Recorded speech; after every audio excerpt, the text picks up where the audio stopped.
Tragedia nel pomeriggio a Monastera. Dopo un sorpasso un motociclista esce di strada e finisce in un fossato. Nulla da fare per il Centauro morto sul colpo. Si tratta di un 56enne di Ponzano. Una tempesta in un bicchiere d'acqua, per quanto sgradevole, ma è tutto regolare. Parla per la prima volta del caso Minetti il ministro della giustizia Nordio, che si sofferma anche su zone rosse e longevità del governo.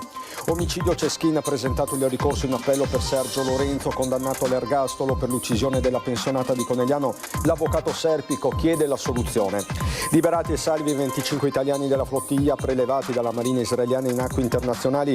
I veneti stanno bene, le parole del trevigiano Luca Cuzzato. Truffa del finto carabiniere, stavolta con il finto perito. Anziana finisce nel mirino in centro a Treviso. Mia mamma è scioccata, racconta il figlio della vittima. Caccia ai delinquenti, ci sarebbero dei sospetti. Un'arma potente, un ingente quantitativo di droga nascosti tra le mura domestiche, quanto hanno scoperto i carabinieri che hanno arrestato un 41enne già noto alle forze dell'ordine. A Salvatronda, chiesa gremita e commozione per l'addio alla 39enne morta in meno di 2 settimane per un tumore fulminante, 4 mesi dopo essere diventata mamma. Una settimana fa il matrimonio in ospedale con il suo Marco, le amiche in lacrime. È morto ieri sera a 59 anni Alex Zanardi, lutto cittadino a Noventa Padovana, dove il grande campione bolognese era tornato. Martedì alle 11 funerali a Santa Giustina a Padova. Dal capo dello Stato, la Premier, dal Presidente del Veneto ai campioni dello sport, tantissimi messaggi da tutta Italia e dal Veneto, dal padovano al veneziano, dal vicentino alla Marca, tra gare, allenamenti e incontri con studenti e sportivi. Il Veneto intero era diventato la sua terra.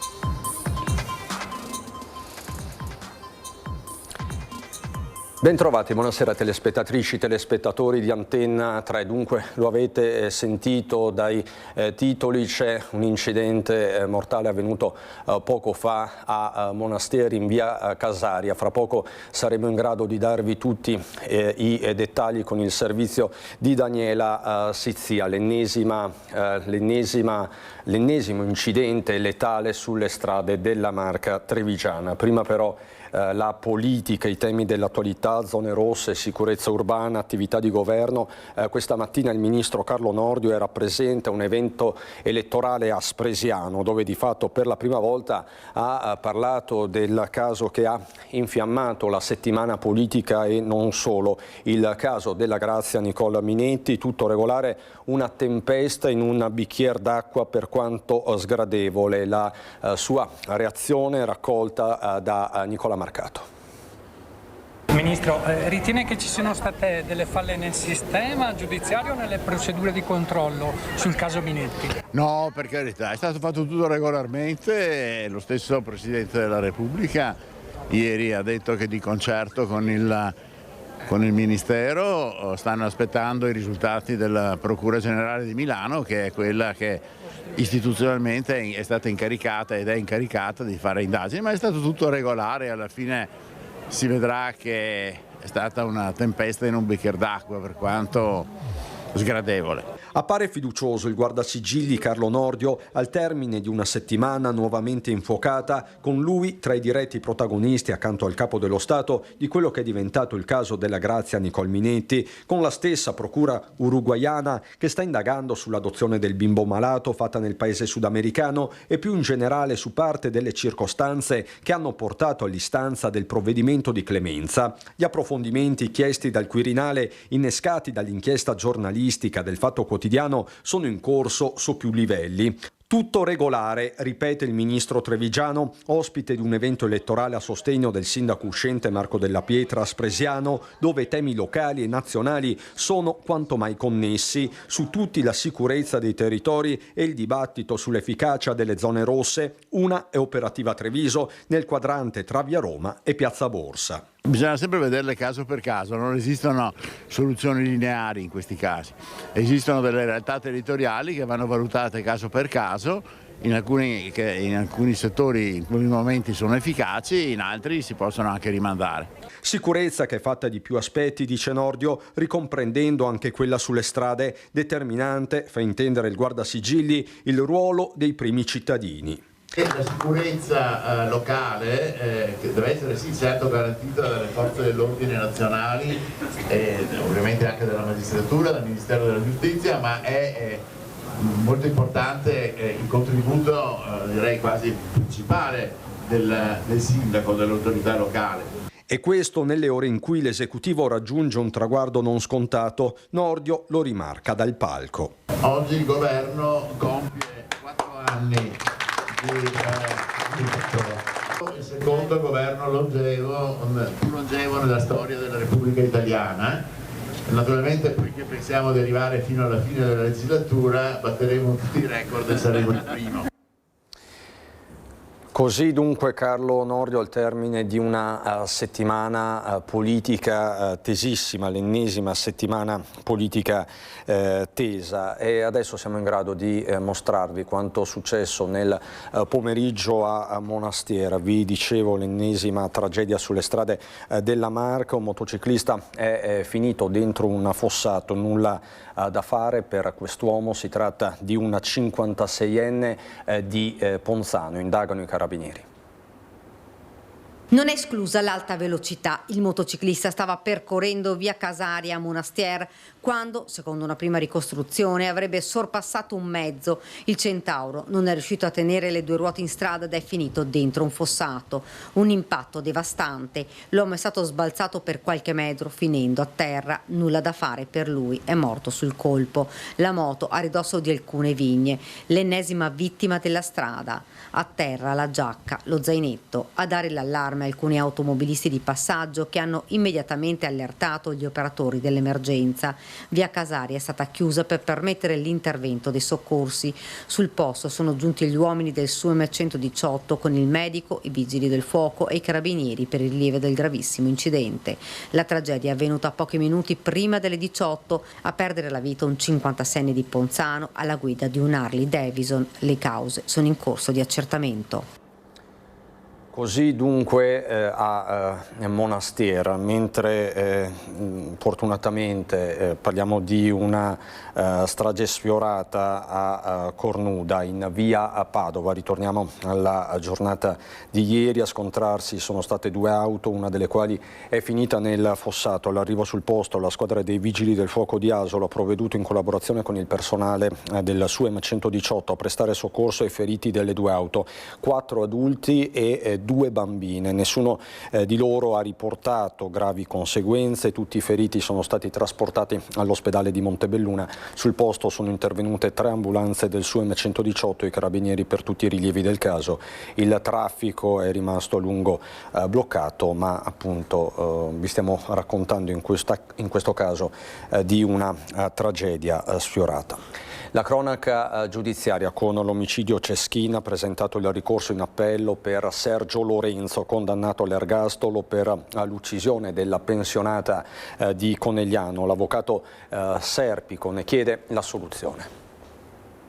Dovevano spaventarla, non ucciderla, non è responsabile il mio assistito per quello che è accaduto in casa, lui non è mai entrato. Così l'avvocato Mauro Serpico, difensore di Sergio Lorenzo, che ha depositato il ricorso alla Corte d'Appello di Venezia contro la condanna in primo grado all'ergastolo. Il legale chiede l'assoluzione. La Corte d'Assise in realtà ha cercato di dimostrare la sussistenza di un mandato omicidiario sulla base di indizi che però secondo noi non raggiungono quel grado di gravità e precisione che la legge richiede per assurgere ad elementi di prova. Non ci sarebbe stato un mandato omicidiario secondo la difesa. Noi l'abbiamo sostenuto sin dal primo grado, tutti concordemente, gli imputati tutti presenti e anche il Lorenzon attraverso quel manoscritto che è stato acquisito agli atti del processo e che secondo noi è assolutamente utilizzabile nel processo.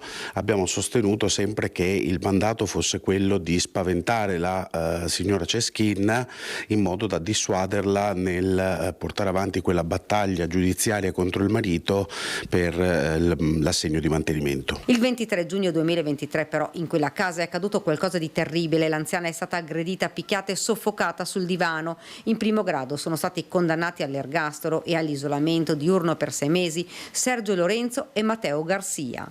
Fra i punti contestati dalla difesa anche l'attendibilità del super testimone, il fratello di Sergio Lorenzo, Joel Lorenzo, condannato a 20 anni di carcere. Sono diversi passaggi che non ci hanno convinto. L'attendibilità del narrato in sé, prima di tutto, nel senso che Sergio Antonio è stato accusato dal fratello di avere ricevuto ad esempio questo mandato omicidiario, circostanza peraltro che Joel ha riferito, ma senza avere mai partecipato ad alcun incontro diretto in tal senso. Non solo, ma ci servono dettagli riferiti dal testimone proprio nel giorno del delitto che non convincono affatto secondo la difesa, come quella ad esempio che Joel ha raccontato di aver messo dei guanti perché aveva freddo, ma il delitto è avvenuto il 23 giugno con temperature a Conegliano piuttosto alte. Diverse circostanze che francamente lasciano di che dubitare dell'attendibilità di questa testimonianza. Con tutta probabilità anche il nuovo difensore di Matteo Garcia ha presentato ricorso in appello.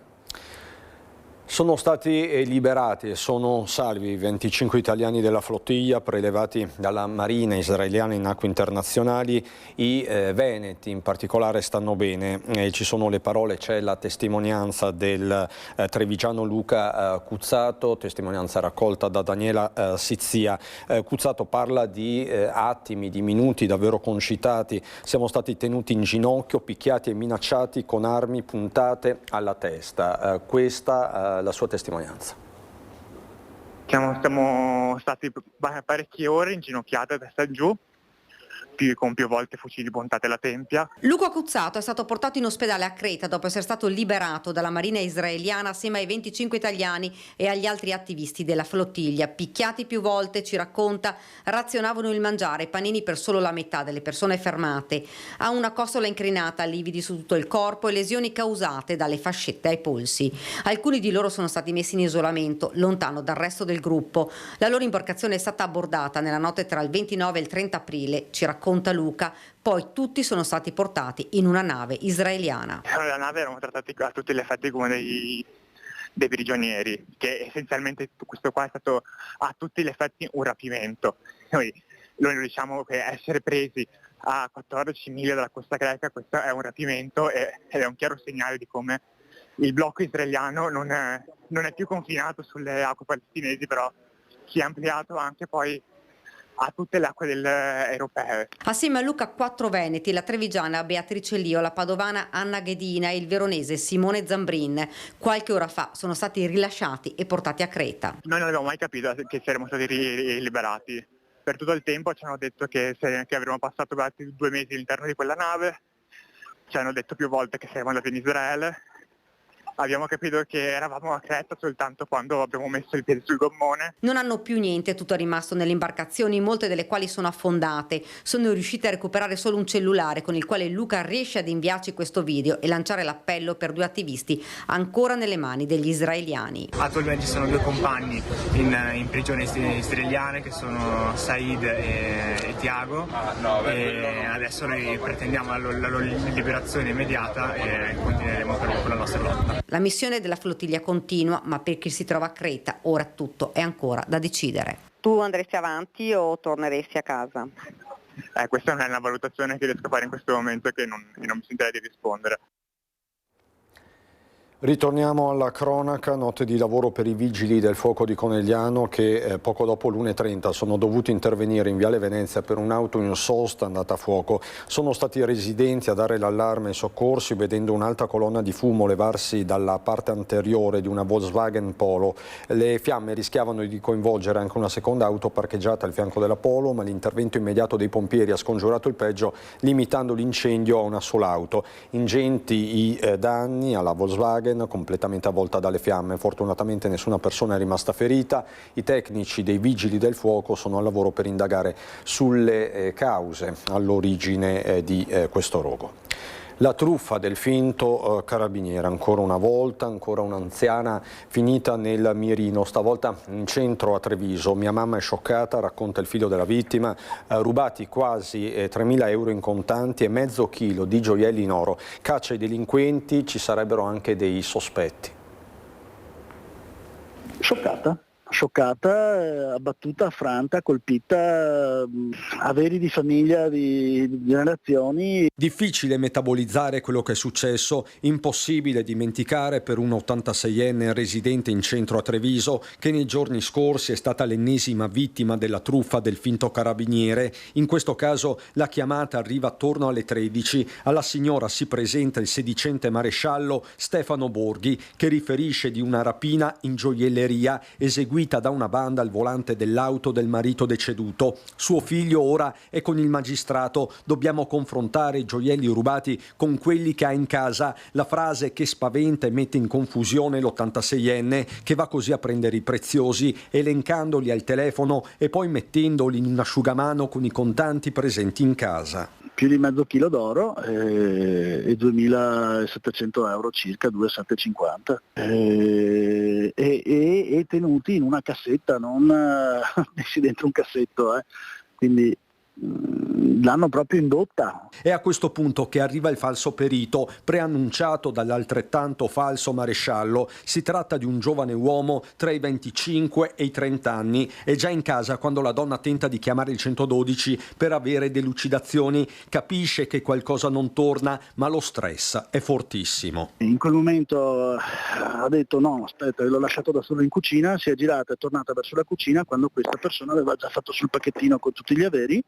Si stava dirigendo verso l'uscita, mia mamma ha tentato di fermarlo, ma teniamo conto una signora di 86 anni contro un ragazzo di 25, questo l'ha allontanata con una bracciata, per fortuna non l'ha fatta cadere perché sennò ci sarebbero state altre conseguenze ed è scappato fuori casa perdendo dei gioielli sulle scale. Ora è caccia alla banda, di certo professionisti che lavorano sulle emozioni dei più fragili. Il figlio della vittima a tal proposito lancia un appello. Spero solo che un po' di leggi possano cambiare e ringrazio le forze dell'ordine per quello che riescono a fare.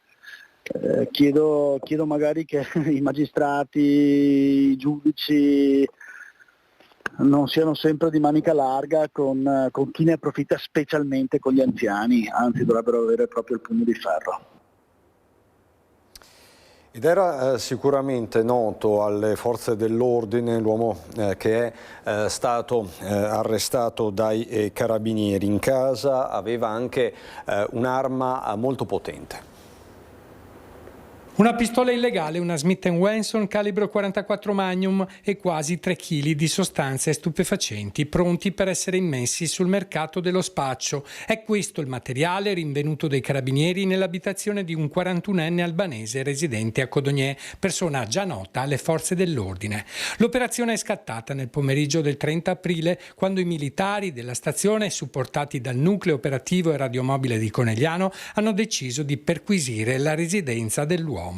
Una volta entrati nell'abitazione, i carabinieri hanno trovato non solo l'arma non registrata, completa di munizioni, ma anche un consistente quantitativo di droga, oltre 2,5 kg di marijuana e più di 100 grammi di hashish, già suddivisi in dosi e pronti per la vendita.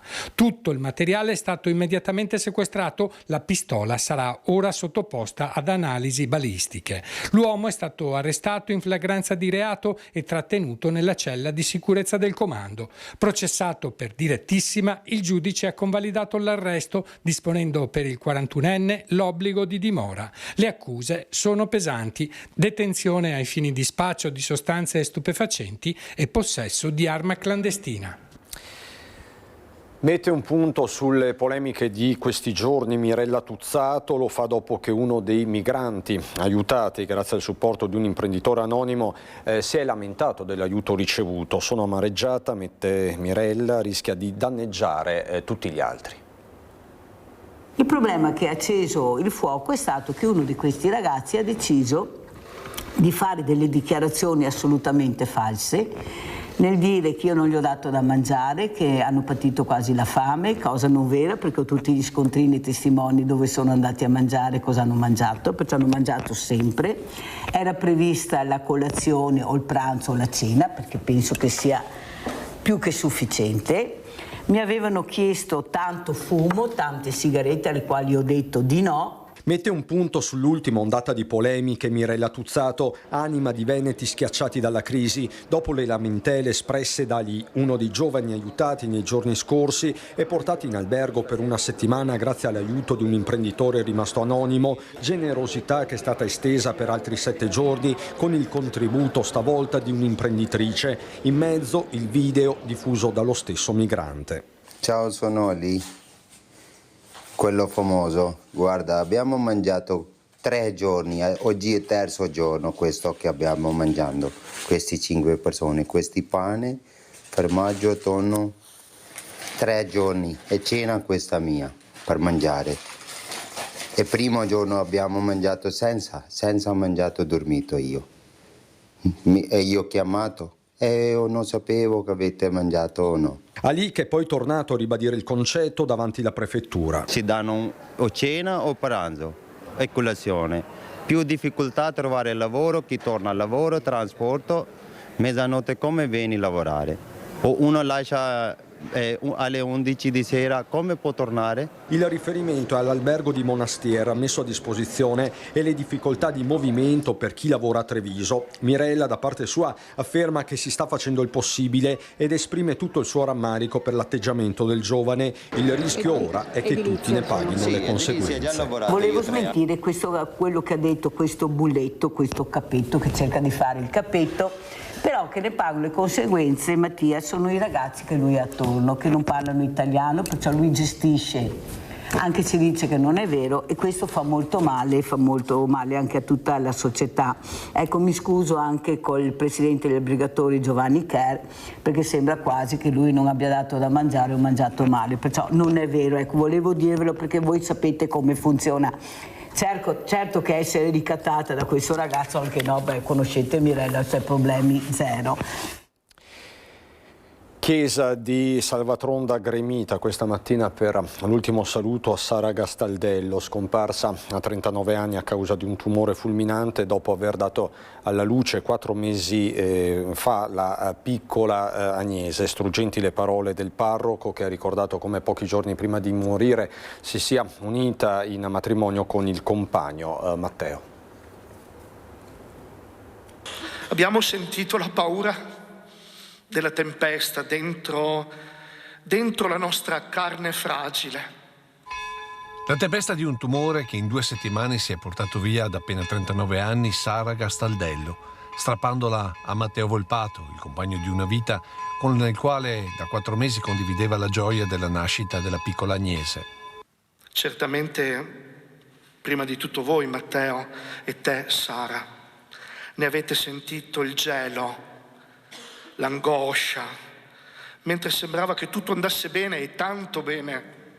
Una famiglia felice che si era stabilita a Salvatronda di Castelfranco a metà tra il lavoro di Sara, funzionario della Regione Veneto, e Matteo, impiegato in comune ad Asolo. E tutta la comunità ha partecipato all'ultimo saluto della giovane donna che ha saputo affrontare con il sorriso il suo tragico destino. Anche nei giorni della consapevolezza del male ci ha stupito tutti che non hai mai perso le staffe, non hai perso neanche la disponibilità a lasciarti aiutare, non eri rassegnata, ti stavi affidando.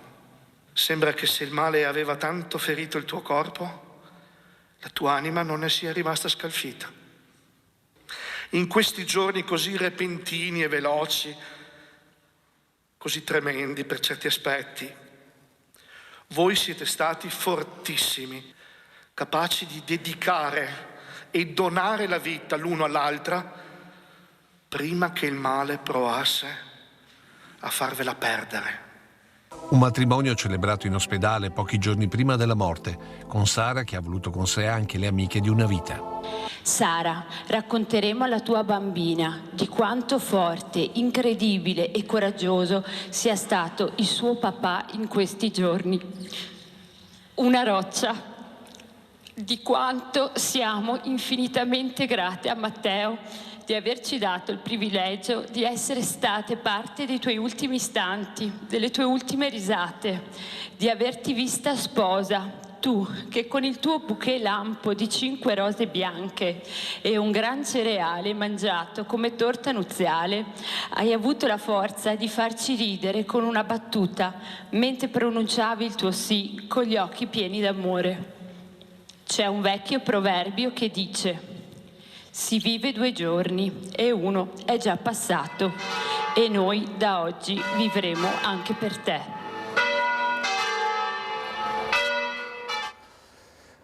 Ritorniamo fra poco, c'è la pubblicità.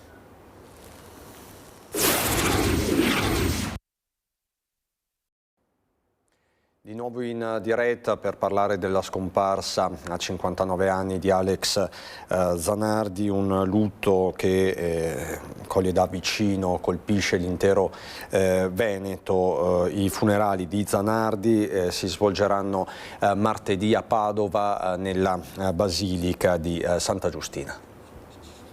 La maratona per noi è un'occasione unica per competere, perché è una gara podistica e noi non siamo propriamente atletica, noi siamo piuttosto ciclismo. Il funerale di Alex Zanardi si celebrerà martedì 5 maggio alle 11 nella Basilica di Santa Giustina a Padova.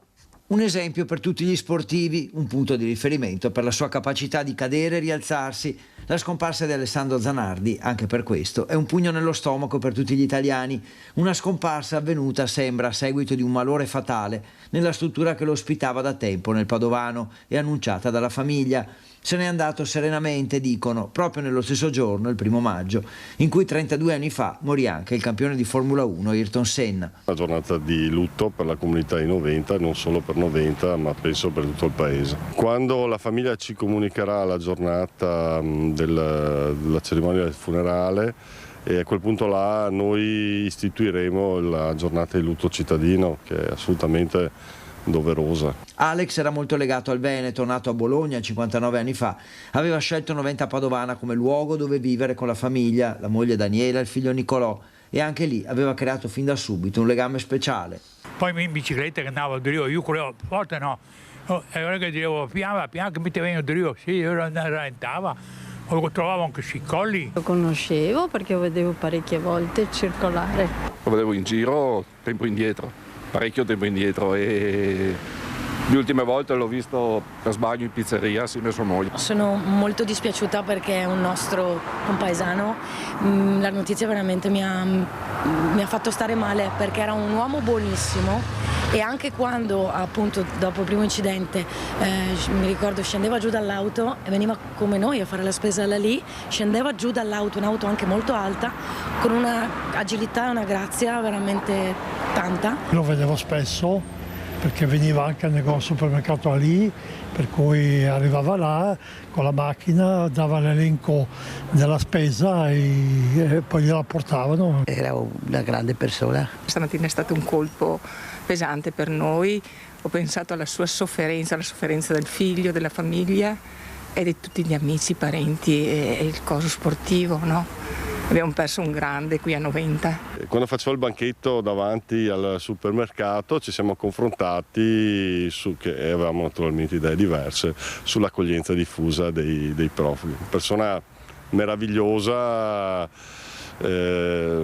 fantastica. Nel Veneto, che l'aveva adottato, Alex aveva partecipato vincendole alla Treviso Marathon, la maratona di Padova e alla Venice Marathon. Poi, dopo l'ultimo incidente, era stato ricoverato per alcuni mesi all'ospedale San Bortolo di Vicenza.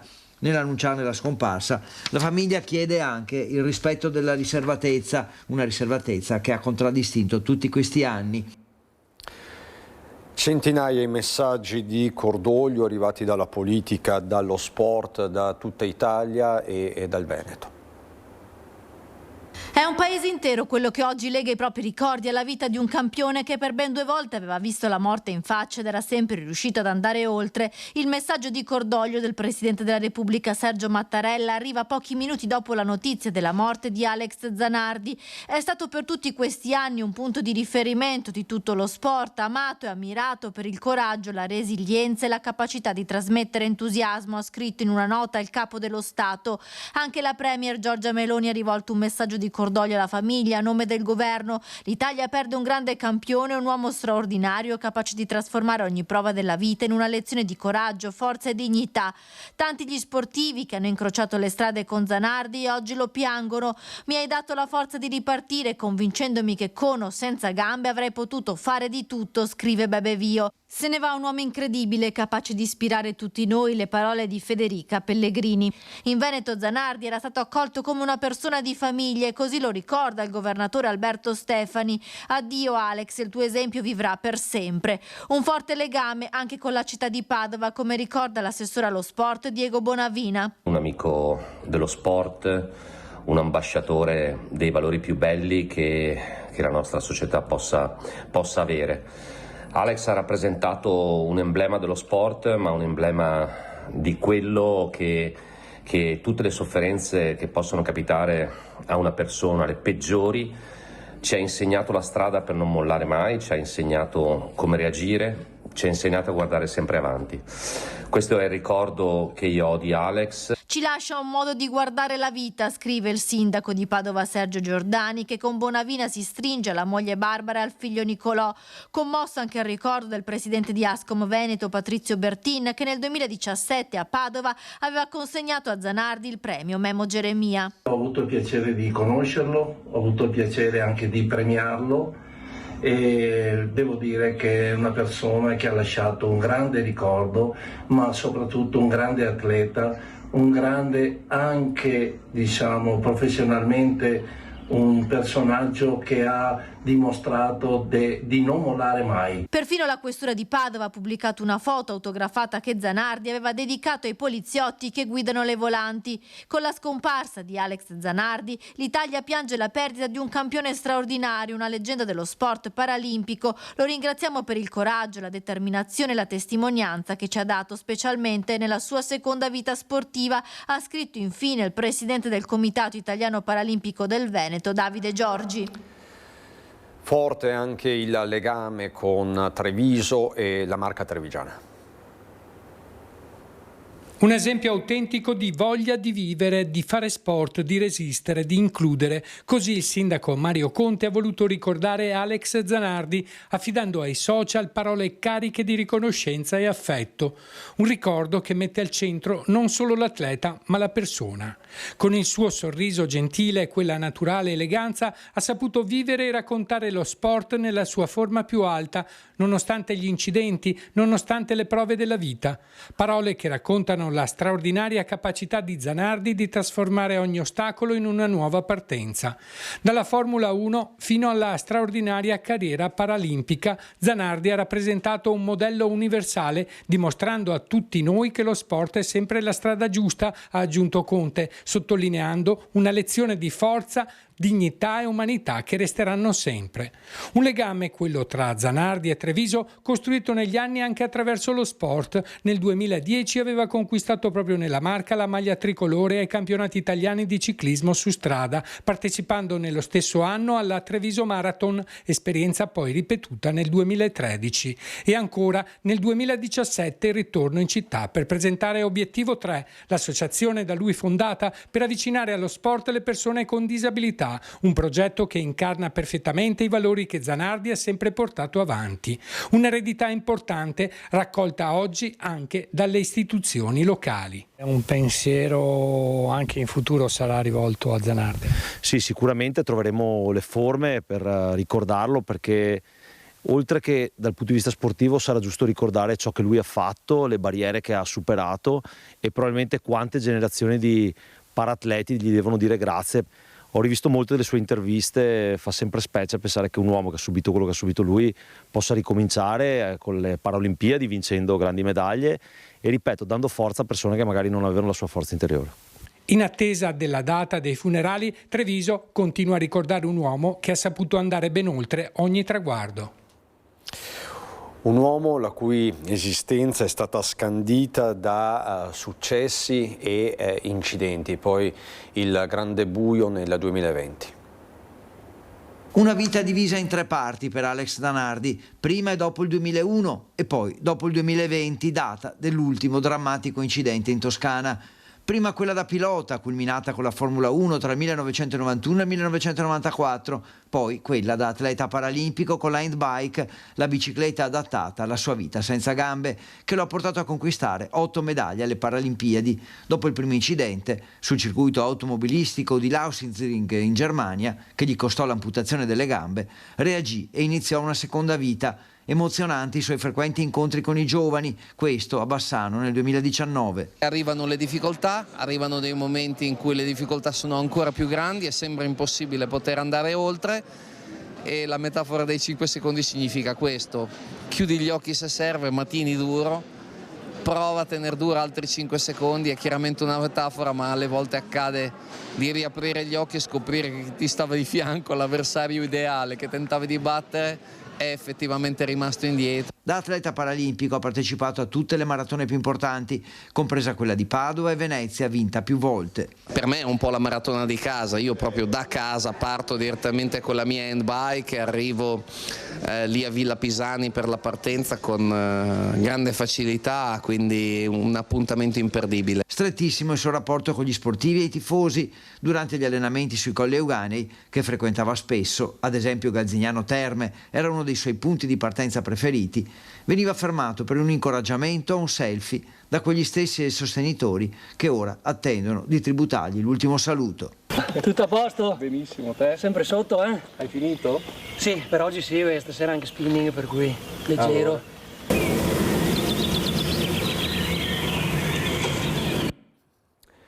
Questa è la doverosa pagina dedicata ad Alex Zanardi. C'è lo sport con le Pantere dell'Imoco, dal sogno della finale di Champions, all'incubo della rimonta per le Pantere dell'Imoco Conegliano, una sconfitta beffa alle Final Four di Istanbul, sopra 2-0 contro le eterne avversarie del Vafik, vicinissime a staccare il biglietto per la finalissima. Le ragazze di coach Santarelli si sono fatte annullare 4 match point nel terzo set, aprendo la strada alla clamorosa rimonta delle turche, capaci di vincere terzo, quarto e quinto set, eliminando le Pantere. Per la squadra, mesto ritorno a casa in una stagione che ha comunque portato il 9° scudetto della loro storia.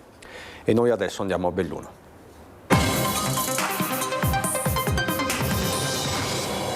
La cronaca in primo piano, un arresto per stalking, 2 denunce per spaccio ad Agordo e controlli straordinari nel capoluogo durante il ponte del 1° maggio, il bilancio delle ultime operazioni delle forze dell'ordine in provincia di Belluno. Non si ferma l'azione di contrasto alla violenza di genere da parte dei carabinieri. A Belluno un pensionato è stato arrestato in esecuzione di un'ordinanza di custodia cautelare in carcere per atti persecutori. L'uomo era già stato sottoposto al divieto di avvicinamento e all'allontanamento dalla casa familiare con braccialetto elettronico, ma avrebbe violato più volte le prescrizioni. Decisive le segnalazioni dei militari alla procura che hanno portato all'aggravamento della misura. In occasione del 1° maggio i controlli sono stati serrati. In Agordino i militari dell'Arma hanno denunciato 2 persone trovate in possesso di 18 dosi di cocaina. A insospettire i militari durante un servizio perlustrativo nelle vicinanze dell'ex stadio del Ghiaccio di Agordo è stato il comportamento nervoso dei 2 all'interno di un'auto. La droga è stata sequestrata. Sempre sul fronte degli stupefacenti, a Ponte nelle Alpi un giovane è stato segnalato alla prefettura dopo essere stato trovato con alcuni grammi di marijuana durante un controllo notturno. La questura ha coordinato un servizio straordinario di controllo del territorio nel capoluogo, identificate 244 persone in 10 locali, tra cui 24 minori e 52 soggetti con precedenti. Sanzioni anche per irregolarità in sale gioco e controlli sulle strade. 6 le contravvenzioni elevate con ritiri di patente e fermi amministrativi.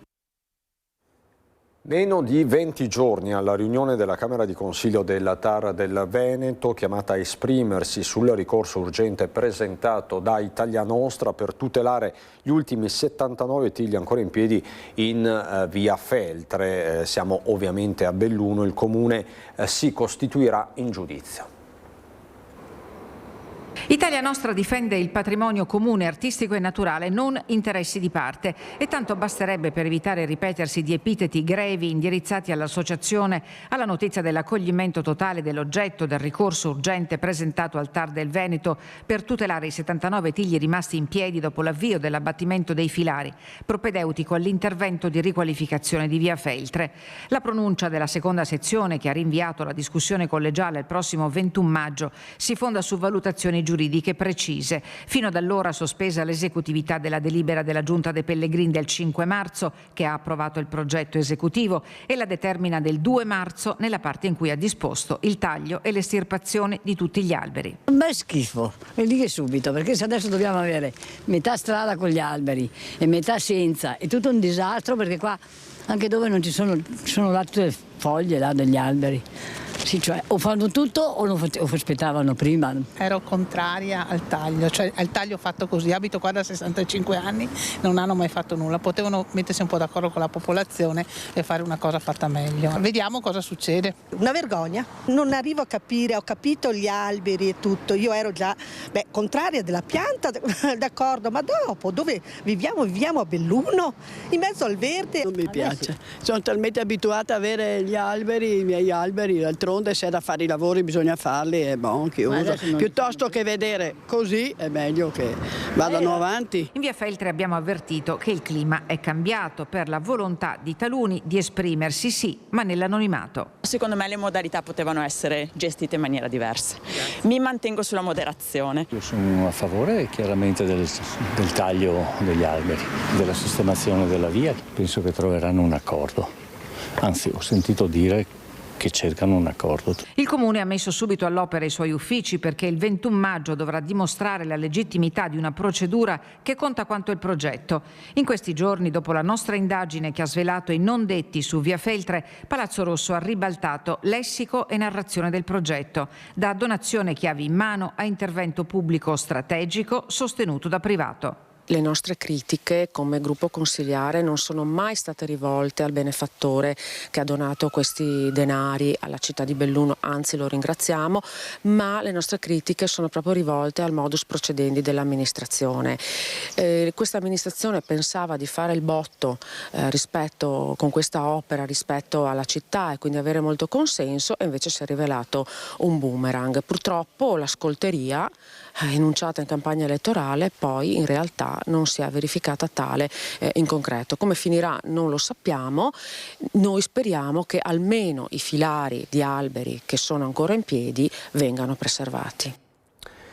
2 milioni di euro per completare la riqualificazione dello stadio di Sedico. La Regione del Veneto ha annunciato la firma della convenzione con il Comune, soggetto attuatore dell'intervento finanziato dal Fondo Comuni Confinanti. Il progetto prevede nuovi spogliatoi e la sistemazione del campo sportivo Giovanni XXIII di Mas, con lavori edilizi e impiantistici orientati a sicurezza, accessibilità e fruibilità. L'assessore alla montagna Dario Bond sottolinea l'importanza di investimenti capaci di generare sviluppo e contrastare lo spopolamento delle aree montane. I lavori dovranno concludersi entro il 30 giugno 2027 con monitoraggi periodici e controlli da parte della provincia di Belluno. Questa era l'ultima notizia, non ho ulteriori aggiornamenti da darvi né dalla provincia di Belluno né dalla Marca Trevigiana. E quindi tutto, grazie davvero per l'attenzione. Subito dopo la sigla c'è il meteo. Buona serata.